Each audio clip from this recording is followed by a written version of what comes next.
Do I have the button, or do you? Okay, you got the button. Let's go then. I wanted to give you just an overview also of all the trends and what's happening. Go ahead. Oh. This? Yeah. Oh, thanks. I thought you, okay. So as of Friday, the big word was that the United States hit 82,670, which had been the highest number since all of this started. As of October 27, globally, there's been 43.6 million cases with 1.15 million deaths. In the U.S., 8.7 million cases, 225,765 deaths. In Maryland, as of today, 141,741 cases, 3,962 deaths. And in Talbot, 646 cases and 9 deaths. The Eastern Shore has been a hot spot for the past couple of weeks, or a little over. There actually, some of the counties going down now. The one that isn't and keeps staying highest in the state that we've seen is Dorchester with a 35.8 per 100,000 case rate. And according to their health officer, it has not been one, but just multiple outbreaks. This is just to give you a picture of the U.S. The first peak was the smaller one, and then we peaked again in around July, came back down, and now you can see we're going back up again, and it's expected that November and December will be even higher than the second peak. So what we're doing now in the way of planning is we're really looking at what to expect on the third peak in November, December, especially with that being holiday season and a lot of family and social gatherings. Looking at testing, how we can keep that up, contact tracing, hospital surge. In some of the Midwest states, they're already getting close to capacity. Not us, we're doing very well with that. School and classroom instruction is a concern everywhere. Then we're heading into the influenza season. With that and COVID, that makes the hospitals nervous about surge. We're also looking at the influenza vaccination. Of course, we're talking about COVID and when that might be available. I'll say a little bit more later. And then about CARES funding, rollover, or any new funding.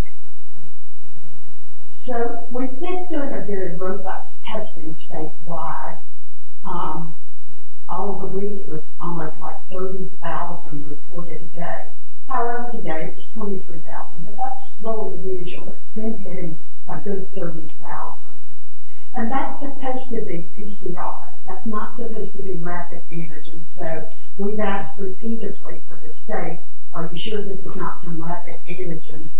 They say they don't think so, but that's a concern because, as you probably know, the rapid antigen test, you can't diagnose a positive on that. You have to do a PCR test to call it a positive case. And the reason is they're not reliable enough.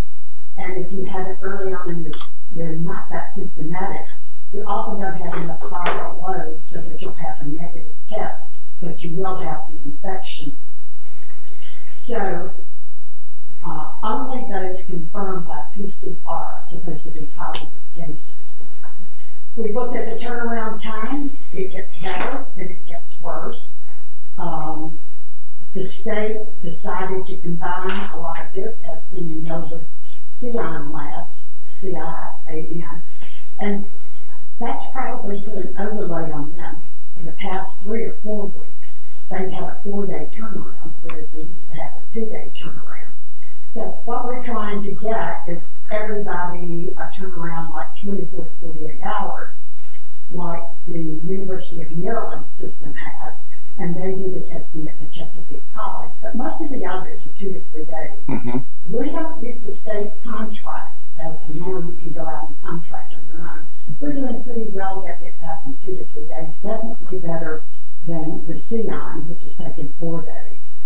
So I just put up also the name of the website, where you can go in and log on for Chesapeake College, and on portal we actually go on and find the results there. And then we have moved from the high school to the Elks Club. So the testing, we expect the demand to increase over November and December. We've seen that the test sites a little lower. That sounds funny if we've had 30,000 tests, but remember there's been a requirement to do a lot of testing in congregate living, like nursing homes and all, so that's accounted for a lot of the tests also.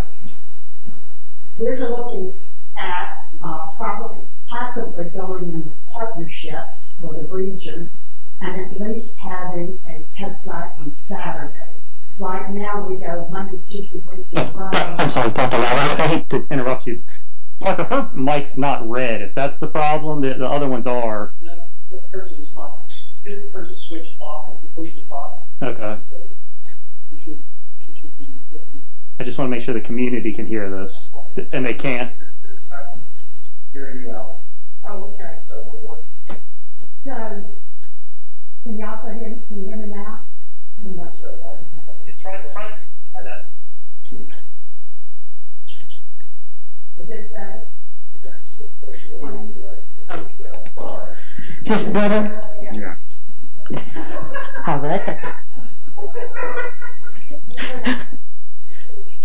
So we're looking at what we can do to possibly have a Saturday clinic. Having to wait that many days if you really need a test and get it back makes it difficult. So hopefully, we'll be able to get a Saturday clinic, and that will make it more continuous, okay? The private providers will be getting the rapid antigen testing, what they call point of care, because it can be done in the office. Keep in mind, though, that these are only recommended as screening tests and only if you're symptomatic. That's the only time they really help, and that tells you that there's a problem in credibility and sensitivity and all, because if they're symptomatic and you get a positive, you want to go ahead and start treating it right then like a positive. It is far more likely to be positive than negative. But if it is negative, you don't really know. There's a lot of chance that it could be positive. So that's what those will be used for. We're still hoping for a better molecular test that could be done quicker on site. There's a lot of research going on. Hopefully we'll have it in a few months. We just don't have it now. They're also doing testing on, instead of gowning up and doing all of this to get the nasal swab, about just getting a specimen of saliva and doing a test on that, which decreases your need for the personal protective equipment and a lot of effort there. So there's a lot going on. There's even one now that they want to use in airports if it ever pans out. It needs a lot more testing, but you just sort of blow in like a breath analyzer, and it has particles of the antigen, the virus. So that would be, we've never had a test like that, but that would definitely be great for travelers and things like that, if it was sensitive enough to really pick up the test. So you mean similar to a breathalyzer that they use on the side of the road? Okay. Yeah. Now, that one I just read about. That one they said no way they'd be close to it before the first of the year. But, we seems like we've been in this forever, but it hasn't been. I mean, the research has gone rapidly in a lot of different directions and doing some good stuff. It's just not here yet. And actually, we think we can handle the testing increased demand as long as we're allowed to roll over our care dollars. Most people think we can, and hopefully that will happen. Contact tracing, we've had some challenges, and I'm sure you've read about some of them. One of them is just the software that we had to sort of switch over in mid-pandemic to, and it's been a little problem, and still we don't get reports out. We have to do them manually. But we're definitely finding that confirmed cases are being much more resistive about naming contacts, where they've been, or any particular event. This is not Hispanics who are afraid of being deported. These are actually Caucasians, very middle class, but if they had a party or something, don't want to talk about it. We're still seeing from our contact tracing statewide that some of the biggest risks are family gatherings and reunions and private home parties, also restaurants and bars. So when it comes to contact tracing, which we had to get additional people, we think we can still do this with rollover CARES dollars if we're allowed to roll over from December 31st. Hospital surge here and in Maryland, although our numbers are going up, we still have plenty of capacity left. That hasn't been a problem. Remember that a lot of these are in younger people, so the hospitalization rate is not as great. What hospitals are more concerned about, as I mentioned earlier, is going into influenza when there's more hospitalizations and pneumonia from that, but also with the COVID. And although there's more beds now through the planning that we haven't used, the surge beds, the concern is really the staffing for the beds. You can have the beds, but if you don't have the people to care for the patients, and that doesn't help very much. I think we're better prepared for PPE. The state has mandated that nursing homes and hospitals keep a 60-day supply. If they do that, even if there is a peak, we think we're going to be pretty good. We also have some put back, and the state also has some put back. I could always be wrong about that if it's a really big surge all across the state, but we're feeling pretty good this time about the PPE. Schools are a big concern right now. For lots of reasons, you would like to have the kids back in school with in-classroom instruction. Much of the safety, which many people don't want to recognize, is it doesn't depend just upon the school. It depends on the whole community and how much virus you have spread in the community. I will tell you that across the country and across Maryland, the virus is more in the staff and teachers than it is in the children. I think they're doing a pretty good job of watching the children and make sure they keep their mask on and stay 6 feet apart. And so we've got to keep reminding the teachers to do that. But from what some of the studies that we've done on the contact tracing, they have brought it in from the school, hadn't transmitted in the school, but brought it into the school from having parties where several teachers were there. So our objective as we look at this is, how do we keep the virus from spreading within the schools?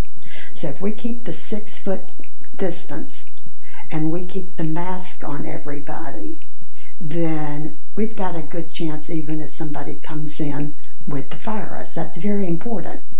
If they do the mask and the 6-foot distancing, a lot want to know why they can't totally fill up the classroom again. You can't do the 6-foot distance. You can only get 14 in our big classrooms if you want to keep them 6 feet apart. And now if you want to start going back on the recommendations and putting them closer together and not wearing the mask, you're going to see more.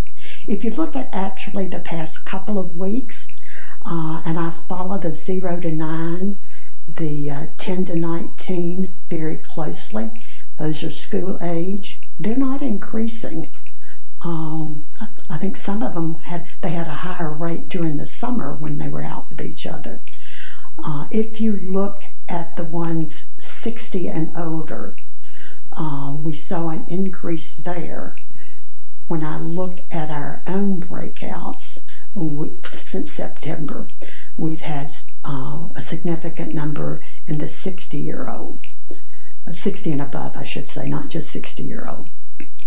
So in the schools, though, we're really looking for when there is transmission in the school, and there's been a lot of concern, if there's one person, why didn't you close that school?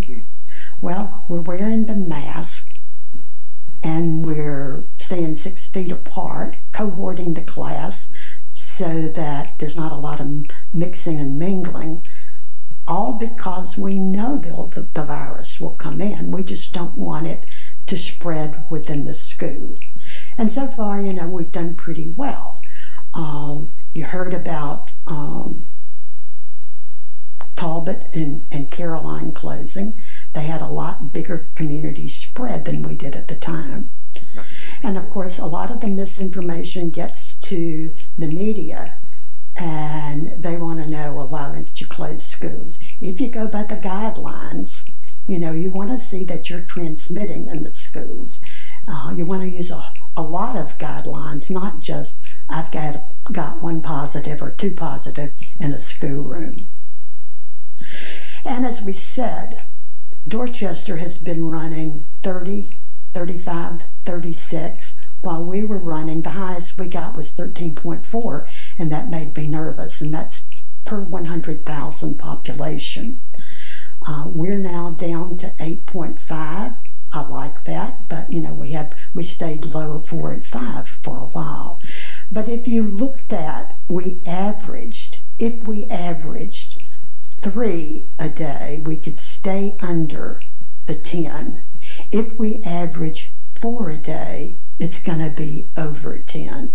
That's how little it takes in a county this small for your rate to fluctuate. Fredia, is this working? I wanted to ask a question about that.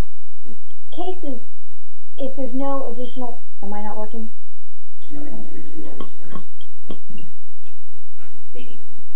Keep speaking. Keep speaking. If there's no additional hospitalizations and there's no additional deaths, do they wait that case number? I mean, it's cases per 100,000, but if the hospitalizations and deaths were going up, that's far more troubling than if none of that happens. So is that taken into consideration at all with these numbers? I didn't get all of that, but I think what I got was that the deaths are not going up. They're staying low. And the hospitalizations? Hospitalizations are not going up here. They are going up in Maryland. So do they take that into consideration? Yes. For example, if a school had, if the school was having some cases, but we had, the number of our cases was a big nursing home breakout. That's not really in the average community, okay? So when we look at that figure that they give us, it's when to start considering, but when they say start considering, it's figure what your community's doing, not what somebody else's.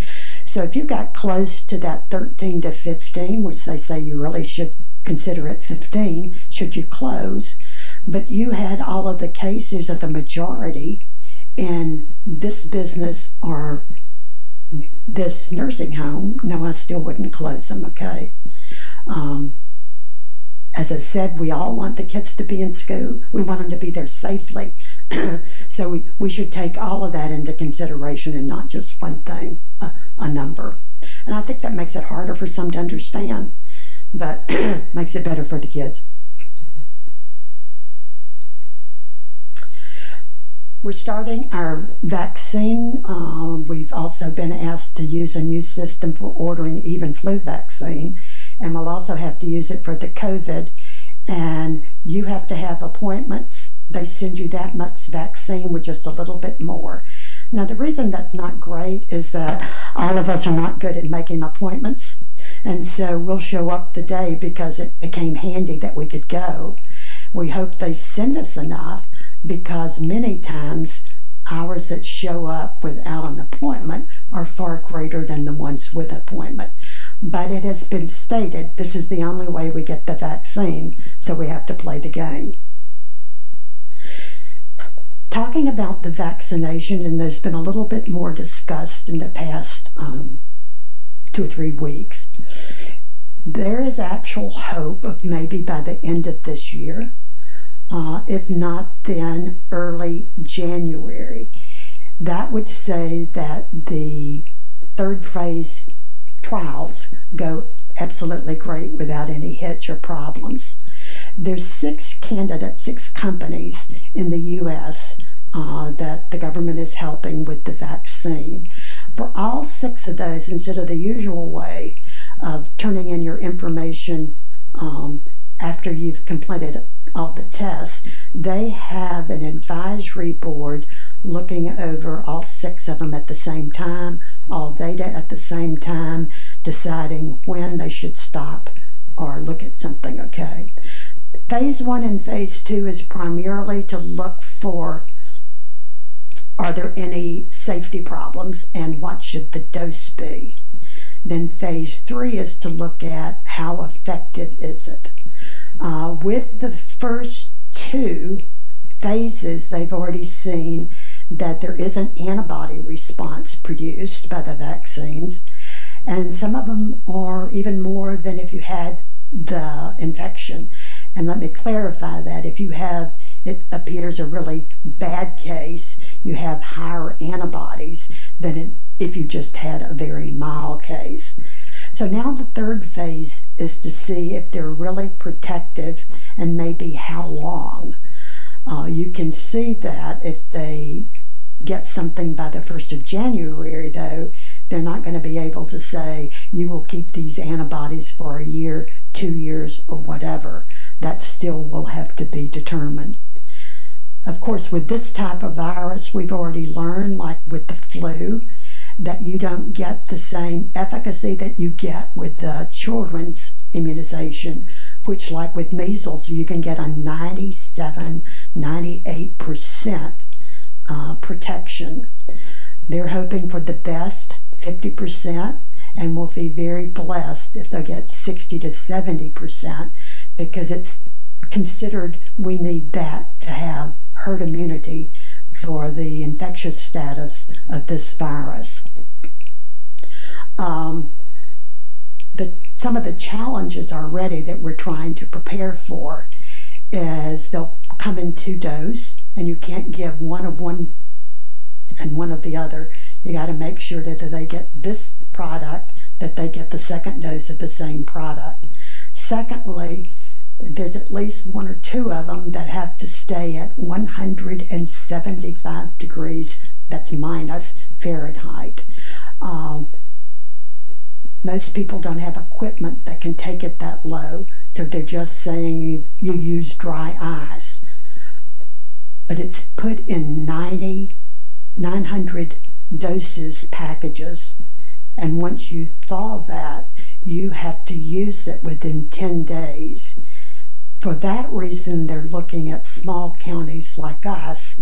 We may have to have 1 hub, and they send that hub the virus, and then we have to coordinate all of our clinics so we can use at least 900 within that 10-day period. So I mentioned the CARES funding. We're hoping to be able to carry the CARES dollars that we currently have past December 31st till at least June 30th, 2021. If that occurs, we think we can have the money to not in any way have a lot left over, but we think we can continue the testing as we're doing, the contact tracing as we're doing. We've got quite a bit of PPE, and we could also, we don't know if we're going to get any dollars for the vaccination in time to gear up, so we could be doing that. We hope to hear after the election. I can't imagine not letting you carry it over, except that some so they will have none left over. So they may want to take from the ones that tried to manage it well and redivide it. Okay, that's our concern. But we would be okay if they'd let us roll over those dollars. Any questions?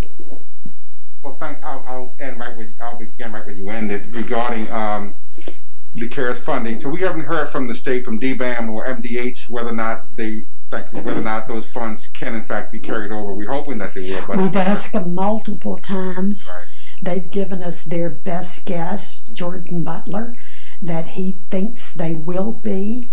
He even says, I don't think we'll ever have anything definite until a little bit later. But that's all I have is a best guess by somebody higher in the finance at the MDH. Okay, because I know on the last call with DBAM, they were talking about making sure that all of the I's were dotted and T's were crossed with the CARES funding to make sure that there was no inappropriate spending being done.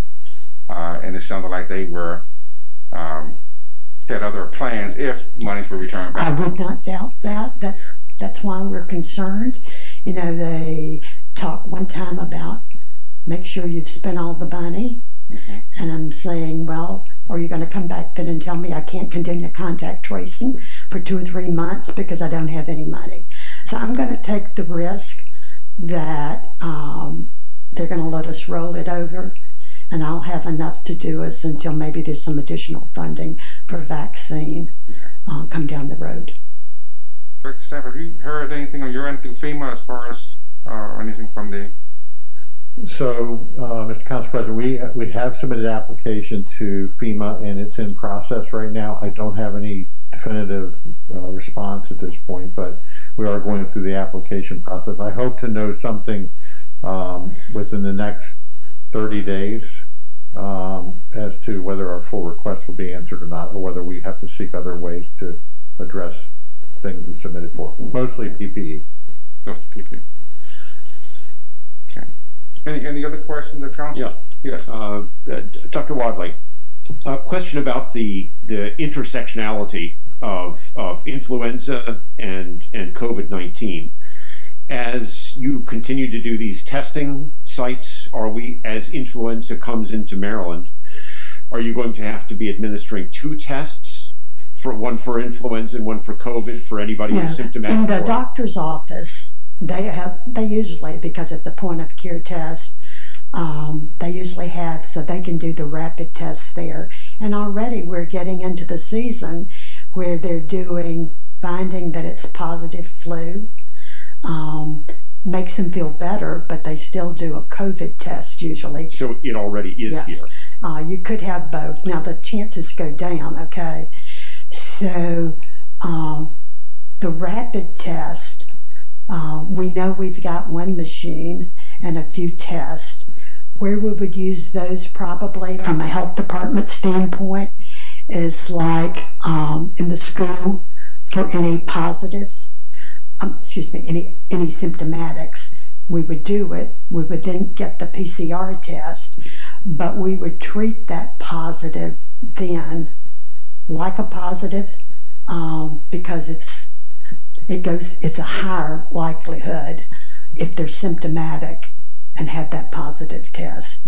So we may be doing some of those rapid tests in schools if we can get the supplies and all. But we are not doing any of the flu tests. That's handled very well in the healthcare system. Thank you. Any other questions? So this was one of the first slides, and I want to go back over real quick just because of the communication problem in the beginning. So with Thanksgiving and Christmas coming up, we had the conversation this morning on the phone, and I'll break this bad news to the public, that if somebody goes away for Thanksgiving, they come back, they get the test, they still need to stay home while they're waiting for those results from work. So make sure that you take that into consideration when you're looking at your time off, that you have enough time to stay home for that. Right. And could you go over, we have 2 testing sites, we have the Elks and Chesapeake College on 2 different days. Could you just go over that? Because that was Monday and Wednesday are Chesapeake, Tuesday and Thursday are the Elks, and then we hope to get before November or sometimes within November, a Saturday site maybe. It's the staffing that's the problem. So if I could pull off an agreement like we had before with the other counties and have something centrally here for anybody in the region, once you staff it, you like to have it really full and as much as you can possibly do instead of just, half of what you could do. And how are things going at emergency services? Are we managing there? Yes, Mr. Council President, we are on day 230 of the activation and support of the health department and the community in general. Just want to reassure the community that the Emergency Operations Center conducts our weekly coordination calls where Dr. Wadley briefs everybody, and the group leads in certain areas like medical surge capacity, feeding, the grant, we go over that, and then every other Tuesday we still hold a call with the business community. So although things have, the number of cases have reduced, we're maintaining the posture of coordination so it exists in case it ramps up. So we continue to do our due diligence in support of the community. Thank you. And Dr. Wadley, I know you're on both those Tuesday calls and our Wednesday calls. So you're and also we're having a call with all schools. Oh, you do? At least once a week. There's school nurses and somebody in their staff who's over the health part. That's public and private schools. We had to do that because there were just so many questions. So other than day-to-day also answering questions, we have that call, and they're going to start a state call with superintendents and health officers, and I think the first one is this Friday. But the schools, they're going to consume quite a bit of health department time. We think it's important. We don't mind doing it. But there's a lot of different, for child care and schools, a lot of questions and all come up about what should we do. Well, let me just say to you in closing, thank you so much. I know over the last 230 days, you've been pulled into more directions than you could ever imagine to be pulled into. And I know that sometimes it felt like the whole weight of this county and of the state was on your shoulders. I just want to say to you, thank you so much for all that you've done. Thank you for your professionalism. Thank you for your patience with us as we work through these difficult times. And we couldn't have asked for a better health officer to work with to get us through these difficult times. So I just want to say to you publicly that you poured your all into making sure that you kept Talbot County safe. Sometimes your recommendations were listened to, sometimes they weren't, but I think your recommendation was always based on the science that you had in front of you. So I just want to say thank you very much, Dr. Wadley. Thank you. Appreciate you.